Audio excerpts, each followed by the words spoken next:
the Everything But Politics podcast. What's going on, friends? Welcome back to Everything But Politics.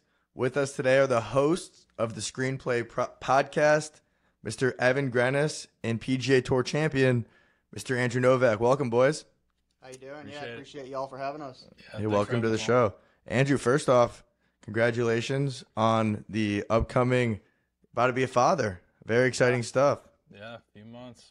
Yeah, it's exciting. Like you said, a lot going on in the Novak house, but the future's bright.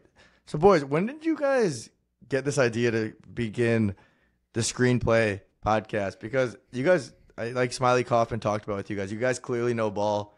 Watching tape, you're going through the whole thing. You guys know much more than we do about football. So, tell us what led to you guys creating that. Andrew, I think you've answered this before, so why don't you touch on it to start here? Yeah, well, it was really, initially it was Evan's idea, though. So, like, Evan was the one that started it. It was going to be you and a buddy of yours. I don't even know who you were intending to do it with. So I came up with this idea. I was like, you know what? I'm doing a podcast. Don't care how it goes. I'm starting it. I had another buddy who I was going to start it with, but things just didn't line up. But I hit Andrew up. I knew that I wanted to record on Tuesdays, put out on Wednesdays. Him being on the PGA Tour, his schedule literally lines up perfect for that. I know he's a ball knower, so I was like, this probably is going to work out pretty well. And it has. Going into season 3, we love it, and we're keeping it going strong. Where did the name Screenplay Podcast come from? It just came to me in my head. I was kind of combining a few things. Like, obviously, in football, you have the screenplay. Very prevalent play in football. Also, we're on the screen. We're doing a podcast video. So I kind of combined all of it. Screenplay Podcast. You can take it as something on video. You can take it as a football play, however you want to see it. Nice. And being football guys, I'm sure you guys got a pretty big fantasy football league. Why don't you go on it? I mean, we actually don't have a league that we play in with each other, but we have our own separate leagues, which is kind of perfect because we bounce stuff off each other. But yeah, we are heavily invested across multiple leagues each in the fall. Well, so it's summer now. How do the seasons work for you guys? You said season 3 is upcoming. Will you begin NFL preseason? Yeah, so season 1, season 2 started off kind of just doing our thing. Weren't really sure where we were going. Season 3, we got some big things coming this year. Tentatively, right now, we will be starting back up August 6th. That is when we're hoping to get going. We're going to do deep dives into all the divisions, AFC North, AFC South, run down through there through the NFC until the schedule starts. We're going to hit fantasy. We're going to hit gambling. Pretty much everything you need to know happened from the offseason. But yeah, we'll start. What is that? 1, 2, 3, about a month before the season starts, and we'll run that through the Super Bowl. Yeah, right now as of Sunday night, sports are dead. Yeah, there's a lot of baseball and golf. It's crazy though. You got 4 days of games. Thursday, there's a Friday night game, Sunday, and a Monday night game. So you got 4 days of games that first week. So it's going to be chaos. So I sent you the schedule of it. It's absolutely crazy. And then I was talking with my girlfriend about it. I showed her the schedule, and she's like, I actually think I'm going to go on vacation that time because September 4th through 8th, if you are a girlfriend and you don't watch football, it is a nightmare. You got Cowboys at Eagles on Thursday. You got Chiefs at Chargers on Friday. Saturday, you get your college football. Sunday, you get your first NFL Sunday, so you got games everywhere. And then Monday, you got Monday night Vikings at Bears. I mean, if you're going to girl and you want to take a vacation, that's the time right there, Thursday through Monday. That's funny. Yeah, so we're Evan, it's funny. This show started as a football show, despite the name, Everything But Politics. And prior to Merrick joining, I did a podcast with a buddy in college at IU that was called NFL Weekly Wisdom. So hearing you guys talk about football is a joy to my heart. Yeah, you got to be dedicated too, because we were just kind of bullshitting. I didn't know that much. I know less now, but then I was really locked in. But man, there's so many stories. It's like the greatest reality TV show of all time, the NFL. There's constantly evolving storylines. There's good action. There's drama. How tapped in are you guys with all these like evolving stories and everything taking place? Yeah, I mean, for me, it was something I was always following anyways. It's something I've always just loved. I mean, football was kind of my first love as a sport, and I was never going to really be a football player. I didn't, have what it took. But it's just something that I've always enjoyed doing. When Evan approached me to do it, I was like, yes, absolutely. It's something I, that I would enjoy in the past, and it's been really fun doing it. I mean, there's so many media outlets covering it and stuff. It's not that hard to get the info. It's just kind of turning it into our own opinions and what we think will happen, and then putting it all together. Yeah. Now, Andrew, post golf, can you see yourself finding a career path in the NFL or doing some type of media? I love football a lot. I would not be surprised if I end up doing some sort of football. I love a lot of the strategy of football. I think coaching would be something that I would really cool. like doing, but I have no interest in doing after professional golf. Like, hopefully, I have a long career, play. Yeah. If I can get into my 40s, that'd be great. These kids hit it so far these days, but yeah, I mean, I think I'd probably done enough traveling for a lifetime for professional golf. So I'm thinking maybe like high school level, nothing too crazy. College, you got to go all over the place. Recruiting, that's crazy. That's NFL, fair. That's truly a job. That is 50, 60-hour work weeks. That's chaos. So I probably just something fun to do, a job, but almost like a hobby, coaching some high school football. Well, so I see, Evan, you're obviously a Patriots guy with the Brady stuff behind you. Tom's my favorite athlete ever, him or Tiger. And then, Andrew, I know you're a Panthers guy. Both your teams were kind of on the shit end of the stick last year. What can we expect here in the 2025-2026 season for your squad? Let's start with you, Evan. Well, starting off season 2, we were big into Fade the Panthers. We were a Fade the Panthers podcast. It could have been the same way with the Patriots, too, honestly. But, going into season 3 here, I think the script may have switched a little bit. I don't think we're going to be fading the Panthers and fading the Patriots quite as much this year. Both teams, I think, are on the up. Patriots, obviously, with the new coaching staff. A lot of new players in there, spent money everywhere. And Panthers, they got a coach they like. Andrew, why don't you touch on the Panthers? Yeah, if you had to pin me down on 3 or 4 teams in the NFL that I have as like dark horse sleeper teams to like steal a playoff spot, I would think both teams are in my kind of top 3 or 4. The Patriots would probably be the number 1 slot for me. I think they're in a division that outside of the Bills is very reasonable. Yeah. I love what they've done to help Drake May. If Drake May keeps progressing, I love the coaching staff they brought in. I think, they have serious sky's the limit potential. The Panthers, I do think, potentially could steal a playoff spot just simply off of a very weak division, in my opinion. So if Bryce Young does keep progressing, if they hit on some draft picks, like I think they might have, they drafted really heavily to needs. It's a team that I could see, putting pieces together for sure. So Andrew, I went to U of A, and I could tell you firsthand, you guys got a dog with McMillan. He's bro. He is a beast. Things, yeah. Yeah, so he should come in there day one and make an impact. And then Bryce Young, I feel, really stepped it up the second half of last year, despite a lot of criticism. Yeah, no, absolutely. He played a lot more confident. He had some guys making plays around him, which helped a bit. I'd still like to see Leggett make a bit of a jump forward, especially catching more balls for him. But I love what we had with Jalen Coker. Thielen's going to be Thielen. I think this is about as good a wide receiver group as I can remember for a while. For the Panthers, it's been rough for a long, long time. But it's going to be if Bryce is looking more like that confident player we saw at the end of the year versus the first few weeks in his rookie season. What's the best division in the NFL? Probably think NFC North, Yeah, AFC West maybe. I feel like AFC West because I feel like Vegas will probably be a little bit better, but like Chargers and Broncos are definitely on the way up, and you have the Chiefs. So I could see AFC West being super, super strong this year. So we're Bears fans, and that NFC North, like you said, is absolutely stacked. But the Bears, historically, like people get all excited now, and like it's July, and then August, September, and then like the season starts, and they just continually disappoint. And I kind of feel like this will be the same thing, despite the new coach. They probably go like 8-9, miss the playoffs. And I hate to be so pessimistic, but that's just kind of the trend of the Chicago Bears. And the NFC North is loaded. Like J.J. McCarthy's probably going to come into Minnesota and make an impact. The Jordan Love is ascended into one of the best quarterbacks in the NFL. And the Lions are maybe the best team in the NFL. And they had so many injuries last year. Yeah. So you got to think they come back like with somewhat of a vengeance. Yeah.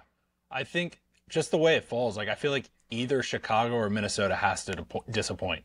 Like I feel like one of them, like not everybody in that division can win like 11, 12 games. That's just not how it works.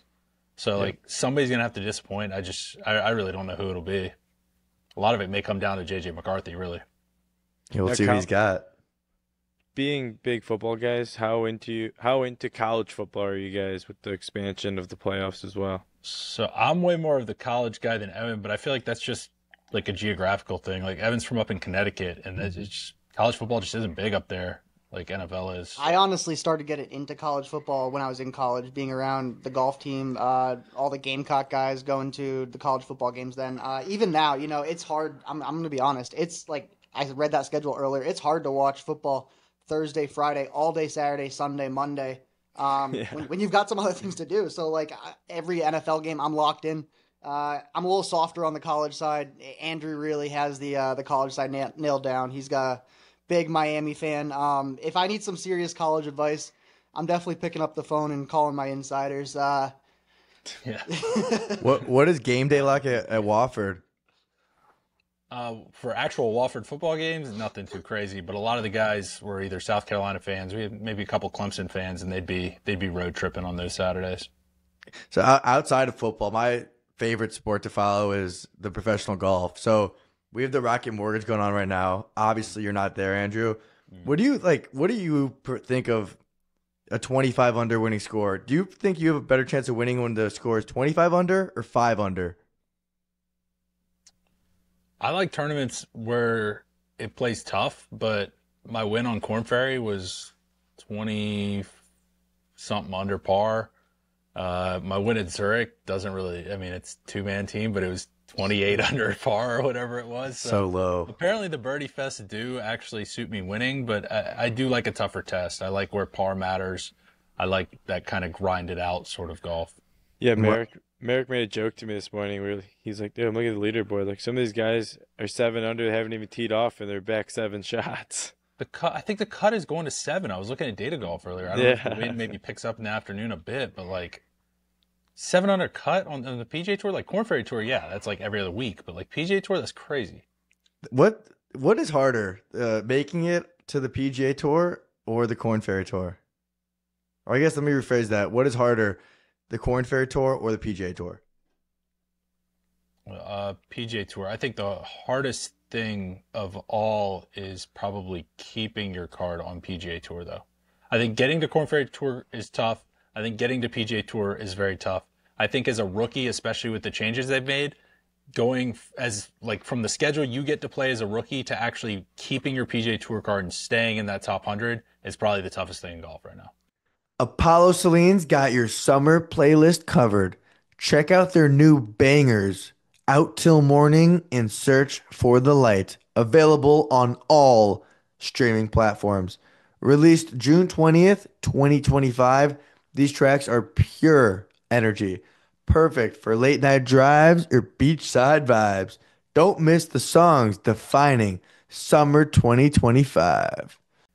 Andrew, at what age did you really believe that you could be a professional golfer? I mean, like pretty much anybody can be a pro. You just sign up for a tournament, but like actually competing, I would say like probably junior year of college, I started seeing some results that were showing that I could play. We played like a super, super soft schedule at Wofford, so I didn't get to play against like really top competition consistently. So I would say like some of the summer golf stuff I played in college definitely showed some things, but I don't know. I think the consistency started coming probably around junior year, and that's where I started really looking at it. So Evan, you guys have known each other since what? You were like 18 years old? Yeah, call it that. Yeah. And then from there, so you both played college golf at Wofford. And then what was both of your experience like playing 4 years of college golf together and then, obviously graduating and moving on? But what was those 4 years like together? It was, oh man, it was crazy. I think I was a very different person in college than I am now. And I can probably say the same for Andrew. We were both locked into the golf though pretty hard when it came to practicing, grinding.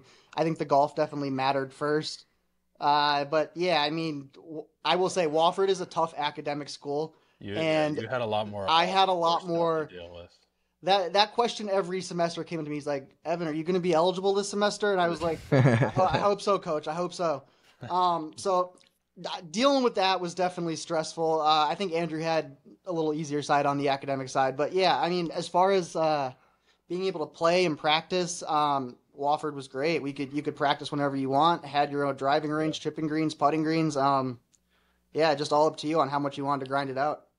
Well, since you guys are a little older than us, but even I'm 25 and I'm seeing like this next generation kids that are like 15, even like 13, they're like being groomed to be professional golfers from such a young age. And Andrew, like you mentioned, they hit the ball so fucking far. What is like, were you guys groomed as that, or you just kind of like kept grinding and grinding away? I think there's always been a little bit of that. Like, I mean, you could have gone years ago if you went to Pinehurst to go to USGA like Kid Worlds Championships. You'd see like 8-year-olds just getting berated on the range by their parents. Like, I don't think that has necessarily changed. I do think that TrackMan, advancements in technology and accessibility to numbers for coaches has greatly improved that. I think there's been a more of an emphasis on teaching them to hit it far from a younger age. I think TrackMan has allowed that because they can, show kids how to be more efficient. I don't know. They definitely hit it farther now coming out of college, but as long as I can chip and putt, I got a chance to beat them. Well, I mean, and so many of these kids, like the Miles Russell, for example, he's like 15 or 16. He's like, yeah, you're getting like sponsorship deals at that age. Like, what could you imagine your life if you got a sponsorship deal at 16? Yeah, I mean, there was still kids at 16, 17 back in the day were getting product. So I don't know what they're getting paid and stuff now. Like, yeah. But like, I know back in the day, I think for the top end guys, the top 10, 20, 30 players in the country, it is a difference maker. You have PGA Tour U now, something we didn't have back then, NIL deals. But let's be honest, if you're not in the top 25 in the country, and I mean, it hasn't changed that much. The PGA Tour U, obviously, it's really good if you're one of the top guys. I love it. I mean, now these guys can get right on the Korn Ferry, right on the PGA Tour. But golfers specifically, like if you go down the list, like to your 100th, 200th guy in the country, like it's not crazy different to like probably what it was 10 years ago as far as to like receiving product, receiving money, receiving that type of deal. It is kind of like any other sport though. You go look at like the NBA draft outside like the top 3, 4, or 5 each year. It kind of starts becoming a crapshoot. Like, like Cooper Flagg is going to be a stud. Like, I think that's pretty like understood. He's going to be very, very good. Like, most likely will pan out. But like, as you start getting farther down, like, is there a massive difference between like 12 and 24? Like, I mean, it could kind of just be, who knows? Yeah. So fair. I think for golf, like, I think establishing like, Ludwig is really good. Let's just get him on tour and like not waste his time on Korn Ferry Tour and not steal other guys' spots that, we can at least give an opportunity to. Like, I think it's fine. I think it's cool to, reward some of that, I don't know, collegiate performance, give some value there. Golf is very much like a incentive sport. Like, it doesn't matter who you are. If you play well, like, you're going to be people rewarded. That work out for you. And so, incentivizing that, I got no problem with it. Most of, all the guys that have come out, at least like the top guys so far, they seem to be doing very well. I mean, Thorb's, he's, been a little, I would say, like, I bet if you ask him, he's been a little bit disappointed, but he showed signs. Like, I played with him, dude's for real. He's going to put it together and be a stud. He played well yesterday at the Rocky. Shot like 7 under first round. Yeah. So now, someone like myself who isn't very familiar with the Korn Ferry, what tournaments do you have to win to get on the Korn Ferry? So Q School now goes directly to Korn Ferry unless you finish top 5 in Q School, and that sends you to the PGA Tour. So 6 through, I don't know, like 40 or 45 goes straight to Korn Ferry. You can also get to Korn Ferry through PGA Tour Americas, which is like a step below that. There's a few other ways. You go back to Korn Ferry if you miss your PGA Tour card, so that there's like 50 guys that get sent back from PGA Tour every year. There's multiple other ways to get out there. You can just go Monday and try and play out there, Monday qualify. But so Andrew, I feel like my first time like seeing and really understanding like who you were as a player was probably at Torrey earlier this year. How did that prepare you for the rest of the season and kind of like knowing like you have what it takes in the heat of battle? Yeah, that was kind of a crazy week. I played really well all week. And then Sunday, like I'd played like super solid, like really well, like not making many mistakes all week. And then Sunday came and it was just like straight roller coaster. I think I made like 5 birdies in the first like 10 holes or something and was like maybe even par or something stupid. Like, I don't know what it was. It was something like crazy like that where I was just up and down and I was fighting it. I was trying my best, but like there was definitely some things I needed to like, I don't know, work on handling a little bit better, like just to like either slow down or stay within my rhythm or whatever throughout the day. So I thought I learned a lot there. I think it was really cool to put myself in position. I feel like the last 6 or 7 holes was really big for me because I was kind of struggling. I was fighting my swing a little bit coming in, but I had some really, really solid up and downs to kind of keep myself in it and get like, I just wouldn't die. Like I wouldn't go away. Like Harris had like a 2-shot lead kind of the whole time, but I was forcing him to make pars, which on that course, it's hard to go out and just make a bunch of birdies, like with how tough it was playing. So I was kind of putting the pressure on him. He just didn't make a mistake. Like Harris played great down the stretch and he just kind of ended up going out and winning it. But I just kind of hung around and then finally hit a good tee shot on 18. I kind of gave myself a chance there at the end. I kind of had like an awkward number, put it up by the green. So I gave myself a chance for like chipping in across the green, which I thought was like, after being so up and down for the first part of the day, I feel like on that back nine, kind of getting it together, grinding it out. I thought that was really big for like going forward, being able to handle like kind of playing down the stretch. And when you say you're battling your swing, typically what does that look like for you? It can come in a few different ways. It depends on like what the miss is. A lot of times it can be tempo related. I can get a little quick, especially like under the gun. It depends. It could be like weight shift issues. I'll get stuck on like left foot, stuck on the right foot, just getting out of sync. So like essentially kind of like a timing error, but I'm either swaying off the ball, getting too far back, or I'm not getting my weight back enough. I'm just getting stuck on the front foot and getting out in front of it. Like there's a few different things that like are common for me to do, and you know, under pressure, like typically flaws will kind of show themselves. Well, so we're all 8 handicaps. We have a third brother, Ethan. We're all like in that 8-9 range. You guys are both obviously extraordinary golfers. What's like a good swing tip or the swing tip you currently have as you go to make impact?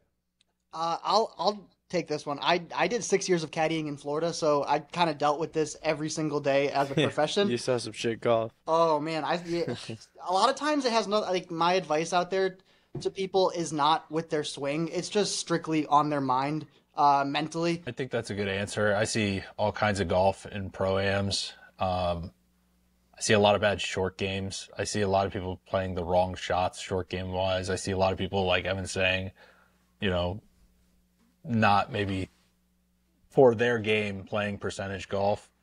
I think people can definitely save themselves shots there. As far as like swing fixes and stuff, that it really is kind of swing to swing. Like there's not like one fix for everybody, because somebody could be doing something wrong and something else they're doing is like fine, which somebody else is struggling with. So that is a little bit more, I guess, case by case basis. But Evan's definitely right. Like I do think that there's like some game planning issues that you see like pretty generally. Yeah. And Andrew, I was gonna say, how important though is like your caddy in keeping your headspace in mindset on positive thoughts, even when things aren't going your way?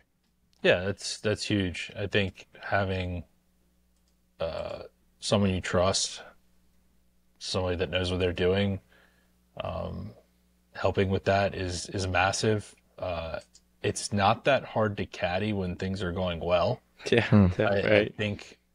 I I think caddying when your player is just on a heater is probably the easiest thing they can do. The bag probably feels real light after a bunch of birdies, and you're just handing them the club and they're executing. But it's, when you get, miss a few putts, make a couple bogeys, make a stupid mistake, bad swing, something like that. That's where a caddy's really going to kind of like show their worth, because how quickly can you get the player back on track? How quickly can you, get out of trouble? How quickly can you fix it, basically? I think that's where the value in a really good caddy comes in. Well, and going back to having a really good caddy, something you've been outspoken about is you're a quick player, right? Yeah. You don't like to wait. In terms of when you are waiting, and you're kind of, the U.S. Open, I know, is incredibly slow. When you're waiting around, like, what do you and your caddy do to like keep your mind occupied? Yeah, so if we're killing time, we'll just be talking about like non-golf stuff a lot of the time. Like, honestly, most of the time with my caddy, he's a football nut too. Like, we'll probably be talking football. That's very common for us, especially as we're getting closer to the fall. There's a good chance if you see us talk, like walking down the fairway and talking, we're probably talking football.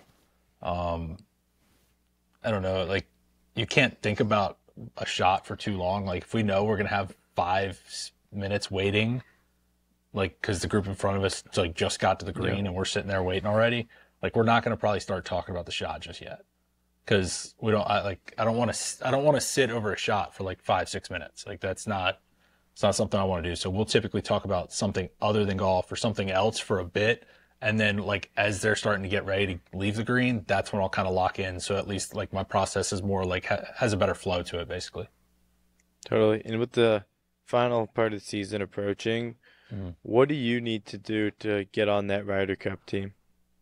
Yeah, I'm going to need some good finishes. I think for me, like, I don't know, I can't speak for the captain or anything, but for me, I want to play well in our last major. It's my first Open Championship. The majors, I've played well this season, but I really haven't done anything in any majors. I'm really hoping to peak for the Open, because I didn't get in the Masters this year, and then at the PGA I had pneumonia, and so playing in that was not fun at all. And then I was injured basically playing the U.S. Open. I didn't even think I was going to be able to play it, but doctors were able to help me enough where I was able to go. But my first full swing basically in 2 weeks leading up to the U.S. Open was the opening tee shot. So like, I was not prepared really at all. I went out, I made the cut. I basically bet all of my goals that I had for the week was just to try and play 4 days somehow. And I got that done, and that was really cool. But that's not really how I want to be playing a U.S. Open. I want to be in, peak condition, like fully practiced, fully ready to go, try and win a golf tournament. So I really haven't had that at all this year for any of the majors. So I think it would be nice to go, perform well in a major and put myself in contention. So what does most of July look like for you in terms of getting yourself ready for the Open? Yeah, so from that injury, I'm basically just kind of resting up right now. I got 2 weeks off, which is really, really good for me. Just try and get the body right. Next week, I'll start kind of ramping things up a little bit, get some good work in before I go to the Scottish Open, and then I have kind of the Scottish Open as prep for the Open Championship. Do you have experience with links golf in that style, or is it kind of a new thing for you? Yeah, this will be my third year playing the Scottish Open. I guess you can kind of debate whether that's like true links, but there's aspects of it. The way the ball plays along the ground, I think, is fair. I have not been to Ireland yet, or I guess Northern Ireland, so I'm excited to see Portrush. I think it's going to be awesome. I don't know what kind of weather we will get there. I've heard it can get a little bit crazy, but I'm excited to get over and play over there.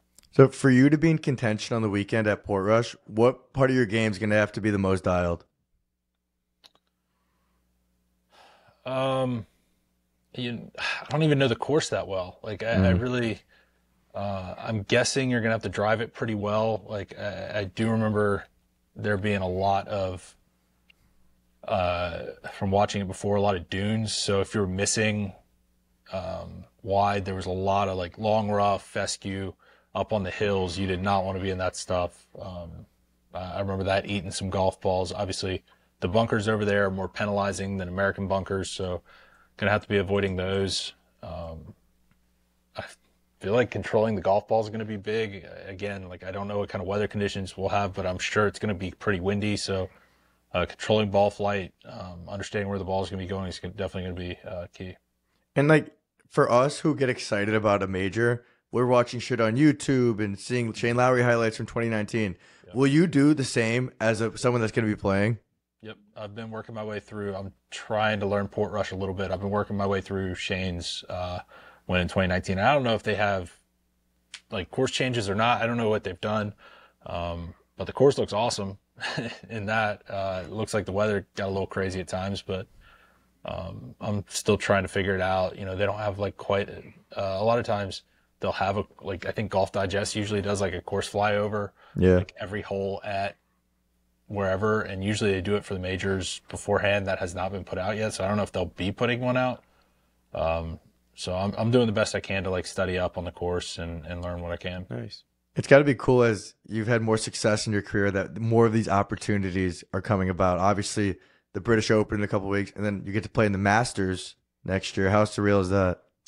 Yeah, it's not like fully locked up yet. I think, you know, it's looking really good. But, you know, I'm excited. If I do get that one locked up, I'm very excited to, you know, potentially be playing in my first one. That's always kind of been the pinnacle of me. That's always kind of been the Super Bowl as far as golf goes for me. So I know it's going to be crazy, but I'm very excited. Well, especially given where you grew up, that's like the holy grail. Yeah, absolutely. On the hunt for legendary wings, Buffalo's in Bloomington, Indiana, and Carmel, Indiana has you covered. Crowned top 10 wings in the nation by USA Today, our wings are a fan favorite. Dip into Mrs. Louie's famous sweet Q sauce for that sweet and tangy kick. Visit Buffalo's and wing it like a pro. So, Andrew, I have a good friend of mine, Charlie. He's an aspiring professional, and he has a question for you. And that question is, how do you maintain good rhythm for 4 straight days in a golf tournament? That's a good question. I don't know if I necessarily do. If I do for 4 days, it's probably going to be a good week. Tempo is one of the things that can kind of get off on me. Like I said, like I can get a little bit quick. A lot of it is reps. I have a quicker tempo anyway. That's just kind of my swing. That's how I walk. I walk faster than people. That's how I play. I play faster than most people. Like a lot of the stuff I do is just faster, and that's fine. That's kind of how I play. But as long as it's, you know, consistent, then I can make it work. I don't know if there's necessarily anything I do to try and stay like on tempo, in rhythm. I would say, I guess, just try and make everything as repeatable as possible, like day to day. You know, have your routine, have the same warm-up routine every day. So when you're going to the first tee, everything's in the same place as it is, you know, as the day before. I feel like trying to make things as repeatable as possible will improve that. When Andrew, us being in the music industry as well, my brother being a musician, when I think of rhythm, I think of music. Are you listening to like the same kind of playlist, set in the vibes right? Maybe some sleep frequencies to get the positive energy flowing? Yeah, I don't listen to like music or headphones or anything warming up. Okay. I mean, I guess driving into the course, I'm usually listening to music in the car, but that's not the same playlist day to day. So I think there is value to that. I know a lot of guys for their putting, they use a metronome to like, you know, make sure their tempo is how they want it. I've done that at times. I'm not like, I don't use it like religiously. I've done it maybe on a few occasions in some off-season work and stuff, but there is some value to that, yes. Do you consider yourself technical or much more feel? It's like very, very much feel, very much a feel player. Where I will get technical is course, I don't know, strategy, I guess you would call it. Like, I definitely like looking in the numbers, seeing where certain holes, like the percentage play is. I like looking at the data and seeing like, okay, guys that played to here scored 0.2 shots better than guys that played here, so I want to go there. Like, I think there's definitely like value in that kind of data as far as like plotting your way around the course, knowing where you can miss, understanding like highest probability of I don't know, success. Got it. Now, does it depend on the course, or you'll kind of keep that strategy at the back of your head regardless of where you're playing? No, it absolutely is. Like, I mean, it's not even depending on the course; it's hole by hole basis. Like, like just because I hit driver on one hole doesn't mean I'm hitting driver on the next hole. Like, got it. It depends. Each hole, like looking at the numbers, looking at the breakdowns of data, like from previous years. You know, we pretty much play the same 4 pins most every year. To like, you know, it might not always be Thursday, Friday, Saturday, but like one of the days you will probably play this pin, and I can go, you know. I have a guy that helps go look at the data and say like, hey, if you put it in this bunker, this pin, you have pretty much no chance of making par. So I will know like, hey, I need to, you know, play a few steps farther away from that bunker to make sure that, you know, I'm giving myself the best chance to succeed on that hole. It's so interesting hearing like a professional's outlook on like attacking and thinking kind of long term too. Like over the years, the same 4 holes on that green, they kind of all are in the same range. And then from there, I mean, you're still relatively new to the tour, but as you progress in your career, like kind of knowing this green, knowing how that putt moves just because you were here 4 years ago and you had the same one, and how that things of that nature evolve. It's just fascinating. Yeah, absolutely. And that's like part of that is what like the SAS guy's helping with is, you know, I am, you know, some of the courses I'm only seeing for the first time this year because I hadn't been getting into the signature events before. So helping, you know, shorten that learning curve. Like obviously I don't have years of like knowing, hey, this putt does this, but I can at least see, hey, this hole is intended to be played this way. This is the most efficient way to play this hole. And then, you know, hopefully I can build off of that as I see more and more shots on those holes.